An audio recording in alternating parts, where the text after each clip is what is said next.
Hello students, कल हमने coordinate geometry के जो असाइनमेंट्स थे उनको डिस्कस किया था। Today we will move to the new chapter that is the polynomials. Polynomial को डिस्कस करने से पहले मैं चाहूँगा कि हम कुछ बेसिक जो हमारी नॉलेज होती है मैथ्स के बारे में उसको एक बार रिवाइज कर लेते हैं। सबसे पहले हम चलेंगे बेसिक ऑपरेशंस। बेसिक ऑपरेशंस होते क्या हैं? क्योंकि मैथ सिंपली अगर हम बचपन से पढ़ते आ रहे हैं कि भाई प्लस करो माइनस करो, इससे आगे हम कुछ पढ़ ही नहीं पाए। तो सही बात है, बेसिक ऑपरेशन होते ही है। When two or more numbers are added, subtracted, multiplied और divided, उन चीज़ों को करने से अगर हम दो नंबर को प्लस किया, माइनस किया, मल्टीप्लाई किया या फिर डिवाइड किया, जब तक हम ये बीच में करेंगे नहीं, कुछ प्रोसेसिंग नहीं करेंगे, तब तक एक नई फिगर निकल कर नहीं आती। इसी को हम बेसिक ऑपरेशंस कहते हैं। जस्ट लाइक कि अगर आपके पास शुगर है और एक बाउल में आपके पास वाटर है, both are the two different things, अलग अलग है। लेकिन अगर आप दोनों को मिक्स कर देते हैं तो एक नई चीज़ बनती है, दैट इज़ कॉल्ड शरबत। अभी आप शरबत को ये नहीं कह सकते कि भाई ये शुगर है, या आप ये नहीं कह सकते कि ये वाटर है, एक डिफरेंट चीज़ बनती है। ऐसे ही जब हम दो नंबर्स को, दो न्यूमरल्स को, जस्ट लाइक 2 और 3 ले लिया, दोनों को प्लस करते तो एक नया नंबर आता है 5। That is much different from the previous 2 numbers. Similarly अगर हम उनकी माइनस करते हैं, मल्टीप्लाई करते हैं, फिर डिवाइड करते हैं, तो एक नई फिगर निकल कर आती है। इसी को हम बेसिक ऑपरेशंस कहते हैं। तो there are 4 basic operations: addition, subtraction, multiplication and division. Now we move to the constant terms. That does not change, एक ऐसी फिगर जो कभी चेंज ही ना हो, यानी वो जैसी थी वैसी ही रहे। जस्ट लाइक सन है, कभी चेंज नहीं होता। मेरे दादाजी के समय भी वो सन ही था, मेरे फादर के समय भी सन, मेरे समय भी सन है, आपके लिए भी वो सन ही है। कभी भी आपने सन को ये नहीं कहा कि माउंटेन है, ये नहीं कहा कि ये रिवर है। सन है, सन है, मून मून है। इट मीन्स ऐसी चीज़ है जो कभी भी चेंज ना हो सके। ऐसे ही अगर हम मैथ में चलते हैं तो हमारे कुछ न्यूमरल्स होते हैं, जस्ट लाइक 3। मैंने कहा मेरे पास 3 रुपीज़ है। अब आपने मेरी काउंटिंग करनी चालू करी, मेरी पॉकेट्स में सारे पैसे निकाले, काउंट किया। अगर वो 2 हैं तो आप उनको 3 नहीं बोल सकते, और अगर वो 5 हैं तो आप उनको 3 नहीं बोल सकते। इट मीन्स 3 को ही आप 3 बोलेंगे, 7 को ही 7 बोलेंगे, 1/2 को ही 1/2 बोलेंगे। अगर आपके पास एक एप्पल है, आपने उसमें से 2 पार्ट्स कर दिए, बिल्कुल मिडिल में से 2 पार्ट्स कर देते हैं, तो 1/2 1/2। आप 1/2 यानी आधे एप्पल को पूरा एप्पल नहीं बोल सकते। तो these are the constant terms. Now we move to the variable. नाम ही जैसे वेरी है, वेरी मीन्स चेंज हो जाए। तो इस सिचुएशन और एक नंबर और एक क्वांटिटी, कोई भी चीज़ हो, कोई परिस्थिति हो, कोई नंबर हो, कोई मात्रा हो, दैट कैन वेरी, जो बार बार चेंज होती रहे, उसको हम वेरिएबल बोलते हैं। फॉर एग्जाम्पल, मेरी पॉकेट्स में कुछ रुपए हैं, मैंने कहा I have X rupees in my pocket. मैंने आपको बोला नहीं कितने रुपए हैं मेरे पॉकेट में। तो अभी आप में से हो सकता है कोई बच्चा सोच रहा हो कि सर के पास 100 रुपीज़ तो होंगे ही होंगे, खाली पॉकेट थोड़े ना आएंगे स्कूल में। किसी दूसरे बच्चे ने सोचा नहीं यार, इतनी बढ़िया सैलरी मिल रही है, सर को 500 रुपीज़ तो होंगे ही होंगे। एक बच्चा सोचता है अब पागल होने आ रहे हैं, कुछ नहीं होगा, 0 रुपीज़ होंगे। तो यहाँ पर हमने देखा 3 different students thinking 3 different thoughts. तीनों बच्चे अलग अलग चीज़ सोच रहे हैं। कोई सोच रहा है 100 रुपीज़, कोई सोच रहा है 500 और कोई सोच रहा है कुछ नहीं। तो इस तरीके से इस एक्स ने आपको कंफ्यूज कर दिया कि एक्चुअली में मेरे पास रुपीज़ हैं कितने। तो ऐसे ही सिचुएशंस, नंबर्स और क्वांटिटी जो बार बार चेंज हो सके, उनको हम बोलते हैं वेरिएबल। नेक्स्ट पॉइंट पर आते हैं, दैट इज कोफिशिएंट।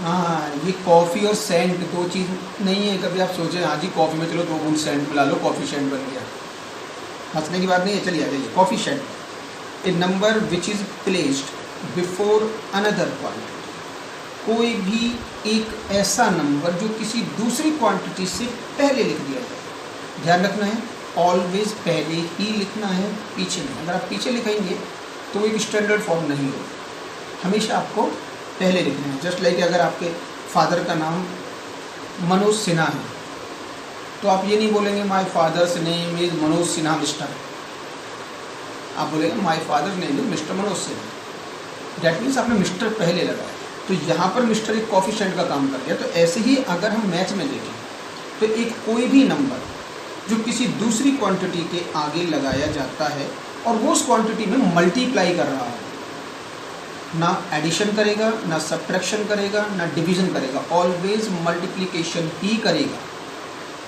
तो that is called a coefficient.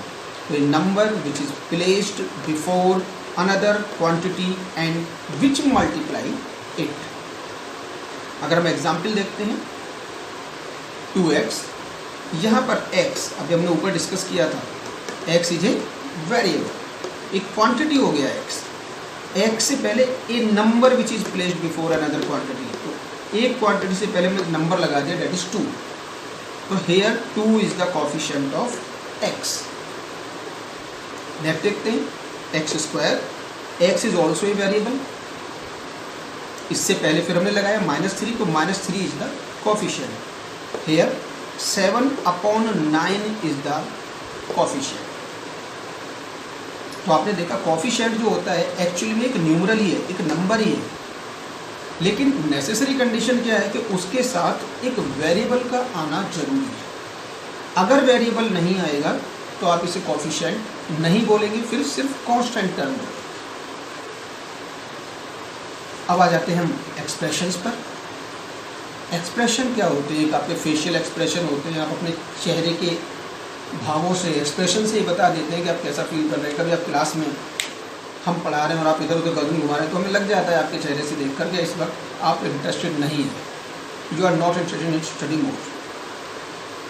कई बार आप लगातार आपका आई कंटैक्ट हमारे साथ हो रहा होता है तो हमें लगता है हाँ यू आर टेकिंग इंटरेस्ट। तो ये जो आपके एक्सप्रेशन हैं, आपके मुस्कुराना, आपका डर जाना, वो सब आपके बारे में बताते हैं। ऐसे मैथ में अगर हम आते हैं तो एक्सप्रेस का मतलब होता है अपने आप को रिप्रेजेंट करना, सामने प्रस्तुत करना। तो इस sentence with A minimum of 2 numbers at least 1 mathematical operation, एक ऐसा सेंटेंस जिसमें कम से कम 2 नंबर आए और उनके बीच कम से कम एक मैथमेटिकल ऑपरेशन जरूर है, दैट इज कॉल्ड एक्सप्रेशन। आप लोग साइंस में भी पढ़ते आए कि भाई जस्ट लाइक कि हमें वाटर के बारे में बात करें तो सर आपसे बोलते हैं कि भाई हाइड्रोजन लिख दो और उसमें ऑक्सीजन ऐड कर दो तो आपका वाटर बन जाता है। ये आपने एक्सप्रेस किया। सर ने कहा इसे दूसरे तरीके से लिख दो, तो आपने कहा H2O और कह दिया H2O, तो जी वाटर बन गया। तो इस तरीके से आप अपनी बातों को एक लंबी चौड़ी फॉर्म में ना लिखकर शॉर्ट वे में बताना चाह रहे हैं। आपने ये नहीं लिखा कि when we added hydrogen and oxygen they form 1 molecule of the water, it is very long sentence. तो सर ने कहा सिंपल लिख दो हाइड्रोजन H, ऑक्सीजन O और देन द H2O वाटर, एक शॉर्ट फॉर्म में। ऐसे ही मैथ में कर दिया जाता है कि जब हम 2 नंबर्स या 2 से ज़्यादा नंबर्स के बीच में ऑपरेशन लगाते हैं, basic operation earlier I told you, plus minus multiply and division, यही ऑपरेशंस आप ऑलवेज यूज करते हैं, इसके अलावा और कोई ऑपरेशन यूज नहीं होता है मैथ में। तो जब आप इन ऑपरेशंस के साथ 2 नंबर्स को रिप्रेजेंट करते हैं, just like one number is 7, another is 9, to put the sign of addition between them, तो 7 + 9 is a mathematical expression। ये एक मैथमेटिकल एक्सप्रेशन है। Similarly 4 multiply 8 that is also a mathematical expression. अभी हम आगे बढ़ते हैं इक्वेशन। तो a mathematical statement consisting of an equal symbol, एक ऐसा मैथमेटिकल स्टेटमेंट जिसमें बीच में एक इक्वल का साइन आए। अब कहाँ पर इक्वल का साइन आए? बिटवीन टू एल्जेब्रिक एक्सप्रेशंस, दो एल्जेब्रिक एक्सप्रेशंस के। यहाँ पर मैंने आपको बोला expression, one expression it is another expression. अगर इन दोनों के बीच में मैं इक्वल का साइन लगा देता हूँ तो इट बिकम्स एन इक्वेशन।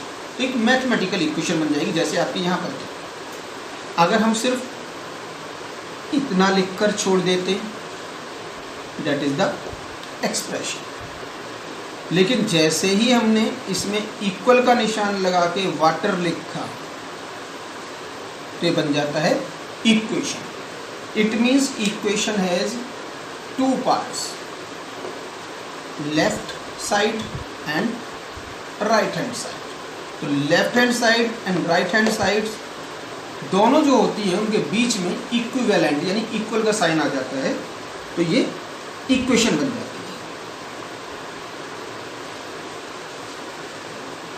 अभी मैंने यहाँ वर्ड एक यूज करा एल्जेब्रिक।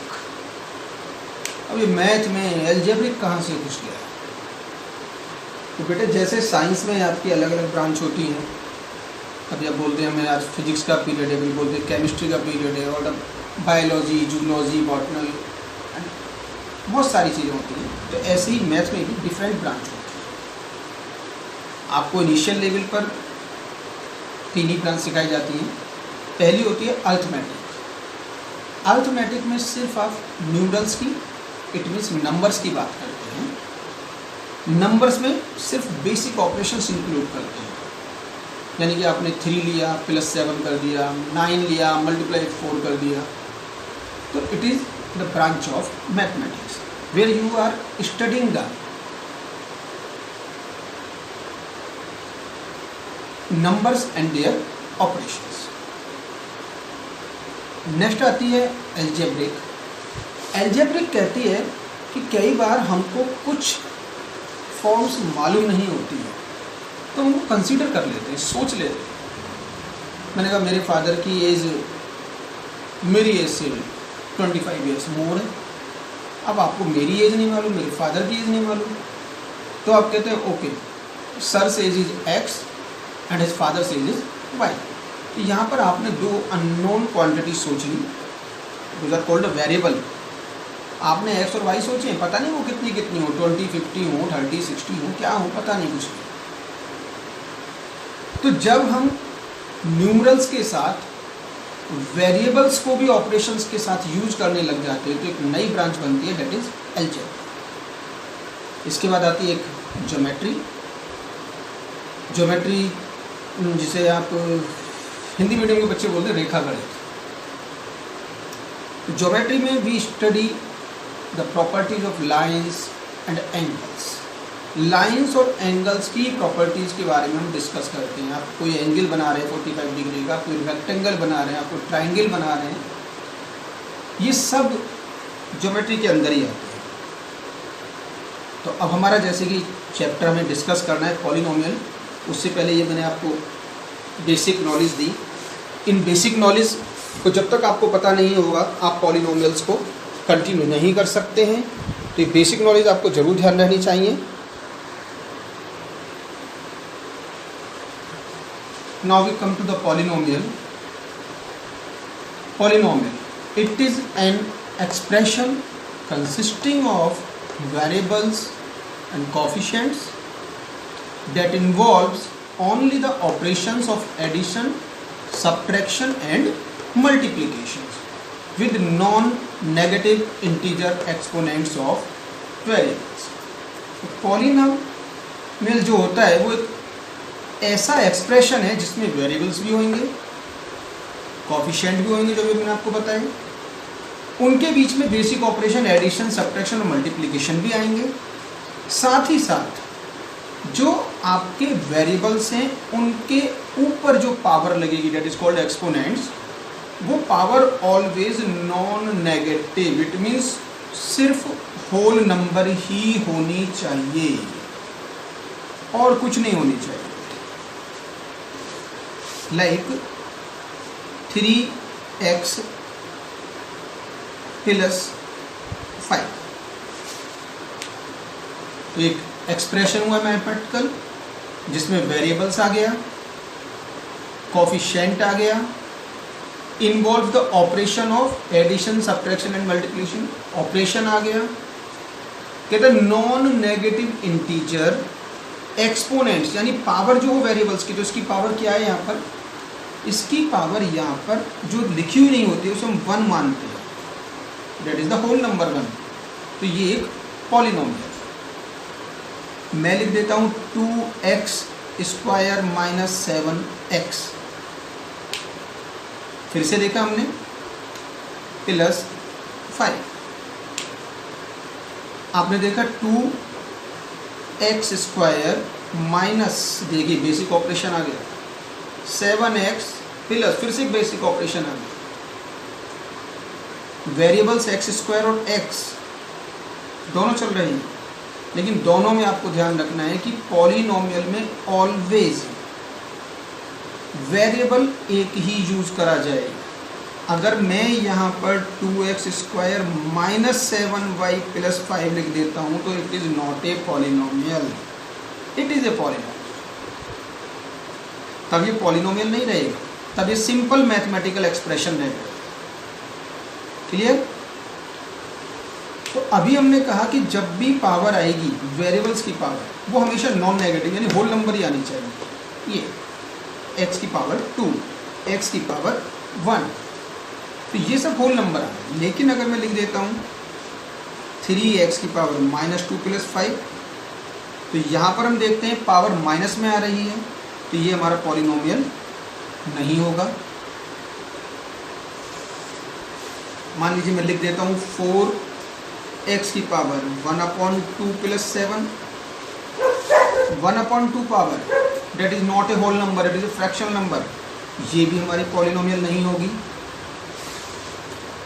मैं 3√x प्लस 7 लिख दूँ, ये भी नहीं होगी। तो आपको हमेशा ध्यान रखना है कि वेरिएबल्स की जो पावर होगी वो ऑलवेज होल नंबर होगी, होल नंबर स्टार्टिंग फ्रॉम 0, 0, 1, 2, 3, 4, 5, कोई डेसिमल नंबर नहीं आना चाहिए। आपने लिख दिया 5x की पावर 2.3 माइनस 7, तो ये तो 2.3 है, देखिए माइनस नहीं है, माइनस से मतलब नहीं है, ये पॉइंट में आ गया, it is a fraction number. Point में नहीं होनी चाहिए, फ्रैक्शन में नहीं होनी चाहिए, नेगेटिव नहीं होनी चाहिए, तब तो आपका पॉलिनोमियल बनेगा। सेकेंडली, एक ही तरह के वेरिएबल यूज होने चाहिए, डिफरेंट टाइप्स के वेरिएबल यूज नहीं होंगे। तो पॉलिनोमियल एक डिफाइनिंग टर्म हो गई, जबकि इक्वेशन या एक्सप्रेशन जो थे वो डिफाइनिंग टर्म नहीं थी। एल्जेब्रिक एक्सप्रेशन है more than one variable, algebraic expression में ज़्यादा हो सकते हैं एक से वेरिएबल, लेकिन पॉलिनोमियल में कभी नहीं होंगे, उसमें ऑलवेज एक ही वेरिएबल होगा। तो algebraic expression is not A defined term, ये एक डिफाइंड टर्म नहीं है। लेकिन पॉलिनोमियल के साथ ये कंडीशन लग जाती है कि आपके पास coefficient, variables with basic operations and non negative और the whole number integer exponents का होना जरूरी है। अगर ये नहीं होंगे तो आपका पॉलिनोमियल नहीं माना जाएगा, फिर वो आपका गलत हो जाएगा।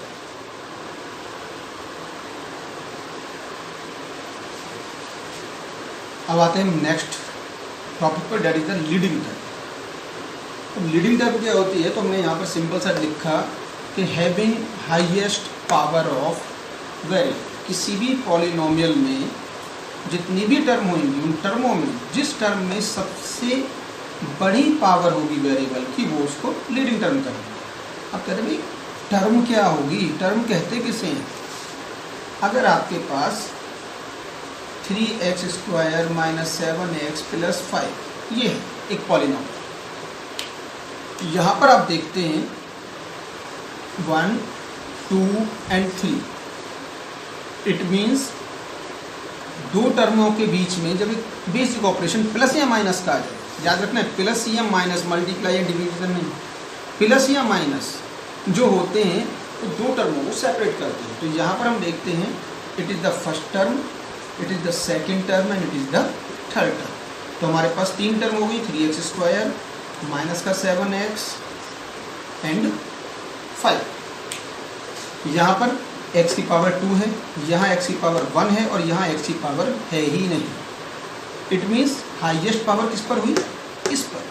तो that is the leading term, ये हमारी हो गई लीडिंग टर्म। तो लीडिंग टर्म में याद रखना है जिस भी पॉलिनोमियल की टर्म में ये जो टर्म है 1 2 3 टर्म है यहाँ पर, इन टर्मों में जिस पर हाईएस्ट पावर होगी वही हमारी लीडिंग टर्म कहलाएगी। फिर वर्ड आता है उसका डिग्री। तो हाईएस्ट पावर,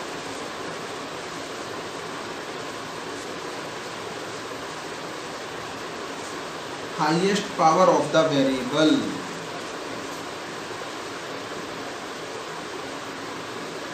किसी भी पॉलिनोमियल में जो हाईएस्ट पावर होती है वेरिएबल की वो उसकी डिग्री कहलाती है। मान लीजिए आपके पास माइनस का 3x³ plus 5x² minus 7x की पावर 4 प्लस 4, ये पॉलिनोमियल है। पहले चेक कर ले पॉलिनोमियल है भी या नहीं। तो हमने कहा था कि आपके पास जो भी वेरिएबल्स हों उनकी पावर होल नंबर है। x नाम का एक वेरिएबल है हमारे पास, it is single variable, one variable x, power 3 है, 2 है, 4 है। It means all 3 are the whole numbers. कोई प्रॉब्लम नहीं है। हाँ जी, ये तो क्लियर हो गया कि ये एक पॉलिनोमियल है। पॉलिनोमियल में अगर हम टर्म देखें तो देखिए पहली टर्म हो गई -3x³, दूसरी टर्म हो गई 5x², नेक्स्ट टर्म हो गई 7x की power 4 and last term is 4। It means यहाँ पर हमारे पास 1 2 3 4 टर्म्स थी, ऊपर हमारे पास 1 2 3 टर्म्स थी। टर्म्स निकालना अब आपको आ गया होगा। टर्म्स को जब भी लिखेंगे जो साइन हो साइन के साथ, यहाँ प्लस का साइन अंडरस्टूड है इसलिए नहीं लगाएंगे, लेकिन माइनस का साइन आप रिप्रेजेंट करें, माइनस का साइन शो करेंगे, प्लस का साइन लगाने की जरूरत नहीं है। तो हम बात कर रहे थे डिग्री की। तो हमसे कहा गया कि भाई जो आपका पॉलिनोमियल है उसमें आप ये देखिए कि वेरिएबल जो है उसमें हाईएस्ट पावर क्या है। तो हमने देखा यहाँ पर पावर 3, पावर 2, पावर 4, तो डिग्री हो गई इसकी 4। लेकिन यहाँ पर अगर हम एक चीज़ देखें तो हम देखते हैं कि पहले 3 पावर का लिखा हुआ है, फिर 2 पावर का, फिर 4 पावर का। तो it is not a standard form. अब स्टैंडर्ड फॉर्म क्या होती है? स्टैंडर्ड फॉर्म का मतलब होता है जब कभी आप असेंबली में भी खड़े होते हैं तो हम लोग कहते हैं कि बेटा आप हाइट वाइज खड़े हो, जो सबसे पहले सबसे छोटा है वो खड़ा हो, उसके बाद उससे बड़ा खड़ा हो, ascending order, descending order. Same चीज़ हमारे इसमें आती है स्टैंडर्ड फॉर्म में, कि जब हम किसी पॉलिनोमियल को लिख रहे हैं तो हमेशा हमको ध्यान रखना है कि हम उसे एक डिसेंडिंग ऑर्डर में या फिर असेंडिंग ऑर्डर में लिखेंगे। लेकिन जनरली जो पॉलिनोमियल लिखी जाती हैं वो स्टैंडर्ड फॉर्म। तो polynomial when written in descending power of variables, तो आप उसे डिसेंडिंग पावर्स ऑफ वेरिएबल्स में लिखेंगे, जैसे कि 3x की power 4 minus 2x² plus 5x³ minus 7x की पावर 6 प्लस 4। ये अब अगर हमें इसे स्टैंडर्ड फॉर्म में लिखना होगा तो स्टैंडर्ड फॉर्म में अभी हमने कहा कि सबसे पहले पावर्स जो हों वेरिएबल्स की उनको डिसेंडिंग में लिखेंगे। तो यहाँ पावर 4, पावर 2, पावर 3, पावर 6। तो आप पहले इस पावर 6 को लिखेंगे विद साइन। 7x⁻6 उससे छोटी minus 3x⁻4 then 5x³ 2x² plus 4 that is the standard form. यहाँ पर अगर आपसे टर्म्स काउंट करने के लिए कहा जाए तो 1 2 3 4 5, तो यहाँ 5 टर्म्स हो गई आपके पास। अगर आपसे डिग्री पूछा जाए तो हाईएस्ट पावर क्या है 6, डिग्री हो गई आपकी 6। यहाँ तक क्लियर। आज ही हमने बेसिक इन्फॉर्मेशंस ली। पॉलिनोमियल चैप्टर ये बहुत इंपॉर्टेंट चैप्टर होता है, 9th में भी और 10th में भी, दोनों ही में पॉलिनोमियल से काफ़ी क्वेश्चंस आते हैं। तो इसलिए हमको ये जो मैंने आज बेसिक इन्फॉर्मेशन आपको दी ये ज़रूर याद रखिए। नेक्स्ट सेशन में हम types of polynomials according to their powers और डिग्री और अकॉर्डिंग टू देयर टर्म्स, यानी टर्म्स के आधार पर या उनकी पावर्स और द एक्सपोनेंट्स के आधार पर हम पॉलिनोमियल्स को कितनी कैटेगरीज में डिवाइड कर सकते हैं, या उन पॉलिनोमियल्स में जो हमारे पास वेरिएबल है उन वेरिएबल्स की वैल्यू कैसे निकालेंगे, जिनको हम जीरोज या रूट्स भी बोला करते हैं, इसके बारे में डिस्कस करेंगे। बट नेक्स्ट सेशन पे बढ़ने से पहले आपको याद रखना होगा कि जो हमने पहले आपको रियल नंबर या नंबर सिस्टम चैप्टर कराया था या कोऑर्डिनेट ज्योमेट्री कराई, आप उसको रिवाइज़ करते रहें, जिससे कि जब आगे हम दोबारा से इस चैप्टर्स को लेकर क्लास में बैठें तो आपको किसी तरह की कोई प्रॉब्लम ना हो, क्योंकि हमारे पास टाइम कम होगा, सिलेबस ज़्यादा होगा, जिसमें कि हम सिलेबस ख़त्म करके दोबारा रिवीजन भी करना होगा और टेस्ट सीरीज़ भी चालू करनी होगी। तो इसलिए बेटा आपको अभी से जो हम समझा रहे हैं, मैं समझा रहा हूँ या हमारे और टीचर्स हैं, आपके साइंस के सर हैं, आपके SST के सर हैं, हिंदी के सर हैं या कंप्यूटर के सर हैं, जो कोई भी आपको समझा रहे हैं, आप उन सभी की पढ़ाए हुए टॉपिक्स को घर पर बार बार रिवाइज़ करते रहें। आपके पास बहुत अच्छा टाइम है इस वक्त रिवीजन करने का, आपको कोई वर्क नहीं है, कहीं ट्यूशन नहीं जाना है। तो आई होप आप ये करेंगे। नेक्स्ट सेशन में हम डिस्कस करेंगे types of the polynomials and how to find the zeros of the polynomial.